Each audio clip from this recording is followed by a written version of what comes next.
Hi guys, welcome to your November Platterful demonstration. We're going to first get started with our brie, so go ahead and take it out of the package and out of the wrapper. There's an additional wrapper, so make sure you get that one off. And then what we're going to actually do is turn this into a little pumpkin.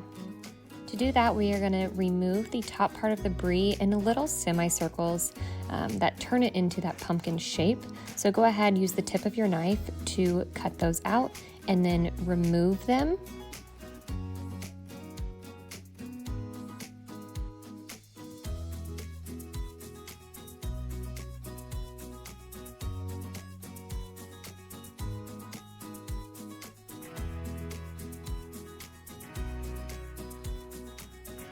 Next, we're going to use some of the mustard, so go ahead and grab that. We will use the mustard to fill in the grooves that we just removed to really give it that nice orange color and make it pop a little bit more and appear more like a pumpkin.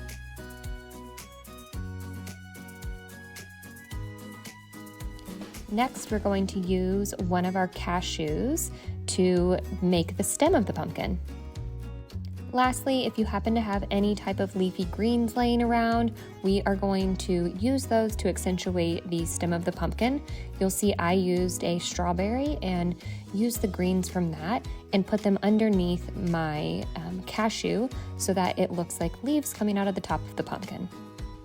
Up next, we'll do our flavored Gouda, so go ahead and remove that from its packaging.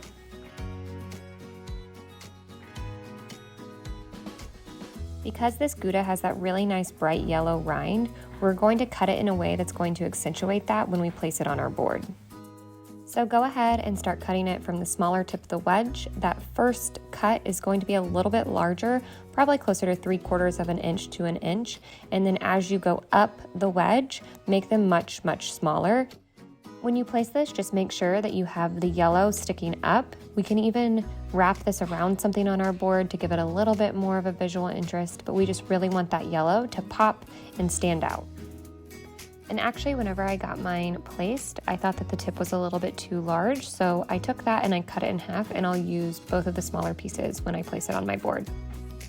Lastly, for our large kits, we have our pumpkin flavored goat cheese. So go ahead and you will remove this from the wrapper. I just cut mine with some scissors to get it out. We are actually going to turn these into small little pumpkins as well to place on our board. So for this, it's super easy, a little bit messy, but super easy. You're just gonna take small chunks of the goat cheese and turn them into balls in your hands, and you can even kind of make them a little bit misshapen as pumpkins are.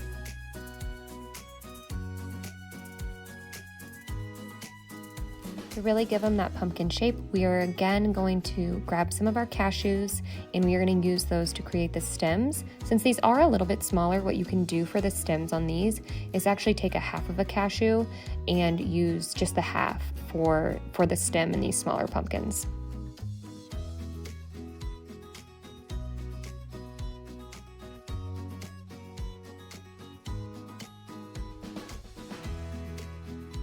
Up first for our meats, we have our salami from Ollie, which is a box sponsor this month.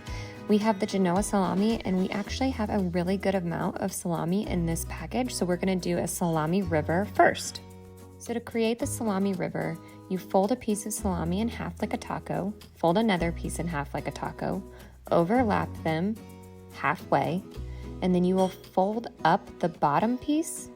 You'll then fold another piece of salami in half, overlap that with the one on the bottom that is already wrapped around your second piece of salami, and then you'll continue that by folding the top piece down. So this turns into kind of a braiding motion, and that is how you create the salami river.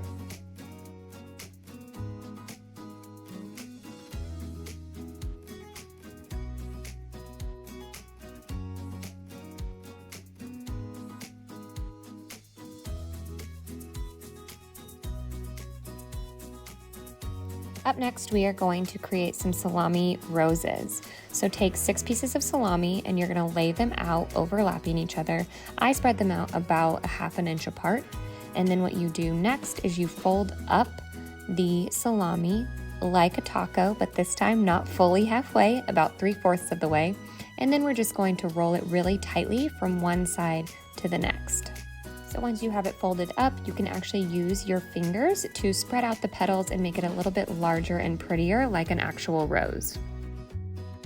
And then you'll repeat this and make another smaller rose out of the remaining salami that you have.